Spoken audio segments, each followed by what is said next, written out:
অধ্যক্ষ মহোদয়, মই এটা স্কিম এটা আনিছো, সকলোৱে মনোযোগ দিব পাৰে। স্কিমটোৰ নাম হ'ল অৰুন্ধতী। সামাজিক তথা আৰ্থিক প্ৰতিষ্ঠাৰ নিৰ্বিশেষে প্ৰতিগৰাকী পিতৃ মাতৃয়ে বিচাৰে যে তেওঁলোকৰ কন্যা সৌভাগ্যৱতী হওক। প্ৰতিগৰাকী পিতৃ মাতৃয়ে তেওঁলোকৰ কন্যা সন্তানটিক উপযুক্ত বয়সত কন্যাৰ ৰূপত দেখা পাবলৈ হাবিয়াস কৰে।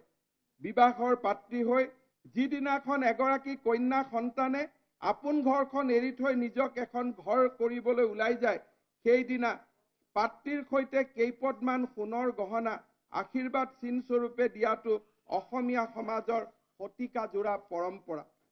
অধ্যক্ষ মহোদয়, যি সময়ত দেশৰ অন্যান্য প্ৰান্তত যৌতুক প্ৰথাই এক বিভীষিকাৰ ৰূপ লৈছে, সেই সময়ত আমাৰ অসমীয়া সমাজ হৈছে এক স্বতঃপ্ৰণোদিত পৰম্পৰাৰ মাত্ৰ, য'ত কন্যাগৰাকী য'তেই নাথাকক পিতৃ মাতৃৰ আশীৰ্বাদৰ চিনস্বৰূপে কেইপদমান সামগ্ৰীয়ে তেওঁৰ জীৱনটোক স্বচ্ছন্দময় কৰি তোলে। তদুপৰি অসমীয়া প্ৰথাত যিহকে দিয়া হয় সেয়া কন্যাগৰাকীৰ ব্যৱহাৰৰ বাবে স্ত্ৰীধন হিচাপে দিয়া হয়।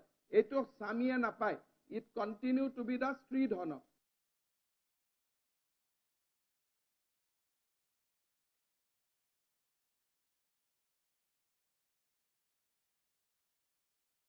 ৰূপান্তৰিত হৈছে আৰু পৰম্পৰা ৰক্ষা কৰিবলৈ কন্যাদায়ী পিতৃ মাতৃয়ে উচ্চ সুদৰ ঋণৰ গ্ৰাসত পৰিবলগীয়া হৈছে। এজনী কণমানি কন্যা সন্তানৰ পিতৃ হিচাপে মই আন এজন পিতৃৰ আবেগৰ সৈতে একাত্মবোধ অনুভৱ কৰিব পাৰোঁ। I am also a daughter of a father, so father of a daughter.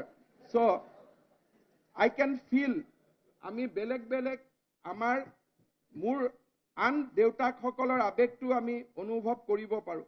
অধ্যক্ষ মহোদয়, মই ভাবোঁ যে সেইসকল পিতৃৰ সৈতে একেলগে থিয় দিয়াটো মোৰ পবিত্ৰ দায়বদ্ধতা, যিসকলে নিজৰ প্ৰাণাধিক স্নেহৰ কন্যাগৰাকীৰ বাবে ঋণ লৈহে এপদ সোণৰ গহনা যোগান কৰিবলগীয়া পৰে আৰু এটা সময়ত ঋণৰ এটা দুষ্ট চক্ৰত নিজকে সমৰ্পণ কৰে। এনে কৰ্তব্যবোধৰ দ্বাৰা উদ্বুদ্ধ হৈ মই এই কথা ঘোষণা কৰিব খুজিছোঁ যে ৰাজ্যৰ যিবোৰ সম্প্ৰদায়ৰ মাজত বিবাহৰ অনুষ্ঠানত সোণ প্ৰদানৰ পৰম্পৰা আছে, তেনে সম্প্ৰদায়ৰ ছোৱালীৰ বিবাহৰ সময়ত চৰকাৰৰ ফালৰ পৰা তেওঁলোকৰ হাতত 1 তোলা সোণ উপলব্ধ কৰোৱা হ'ব।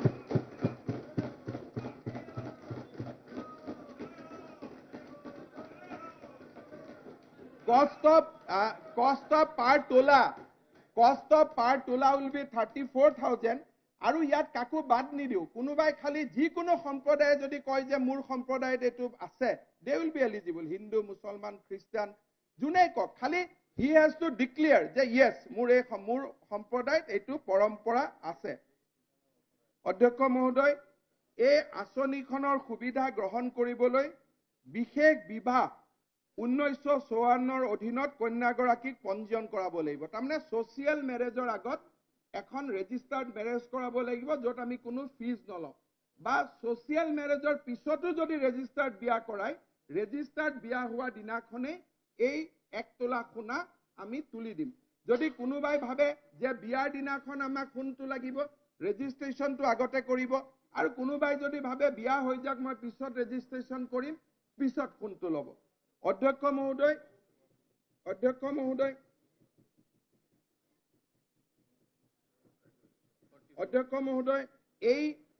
এই আঁচনিখন আমি তেওঁলোকক দিব খুজিছোঁ যাৰ বাৰ্ষিক আয় 5 লাখতকৈ তলত। তাৰমানে অলমোষ্ট অল মিডল ক্লাছ ফেমিলিক এই আঁচনিখনে হাতত তুলি ল'ব। তাৰ ইনকাম লেভেল ইজ 5 লাখ। গতিকে আমি 5 লাখৰ তলত হ'লে হ'ব। খালি এই আঁচনিখনৰ এটাই কণ্ডিশ্যন আছে যে মিনিমাম মেৰেজ এজ 18 আৰু 21 বছৰ হ'ব লাগিব, and it will be limited to child. বহুত সন্তান হ'লে নহ'ব, 2টা সন্তানলৈকে 21 আৰু 18 বছৰ আৰু বিয়াৰ আগত বা পিছত 2টা পৰ্যায়তে 1 তোলা সোণ ল'ব পাৰিব। সোণৰ দাম বাঢ়ি থাকিলেও মূল্য 50,000 হ'লেও 1 তোলা সোণটো চলি থাকিব। এতিয়া অধ্যক্ষ মহোদয়, বহুতে এই আঁচনিখনৰ বাবে এই বছৰত অৰুন্ধতী আঁচনিৰ বাবে আমি 300 কোটি টকা এই বছৰ ধাৰ্য কৰিছোঁ, 300 crores। এটা অধ্যক্ষ মহোদয়, মোক বহুতে সুধিব পাৰে যে এই আঁচনিখনৰ নাম অৰুন্ধতী কিয় কৰা হ'ল। আমাৰ অসমত আমি বশিষ্ঠাশ্ৰম দেখিছোঁ। বশিষ্ঠৰ পত্নী অৰুন্ধতীক সতীত্ব, দাম্পত্য সুখ আৰু পতিব্ৰতা গুণৰ বাবে ভাৰতীয় পৰম্পৰাত জনা যায়। এগৰাকী পিতৃয়ে যেতিয়া তেওঁৰ কন্যাগৰাকীৰ গাত অৰুন্ধতীৰ গুণসমূহ দেখা পায়, অৰুন্ধতীৰ দৰে সুখী হোৱা দেখা পায়, তেতিয়া সেয়াই হৈ পৰে তেওঁৰ বাবে অপৰিসীম আনন্দৰ উৎস। আৰু সেইবাবে এই আঁচনিখন আমি অৰুন্ধতীৰ নামত উৎসৰ্গা কৰিছোঁ।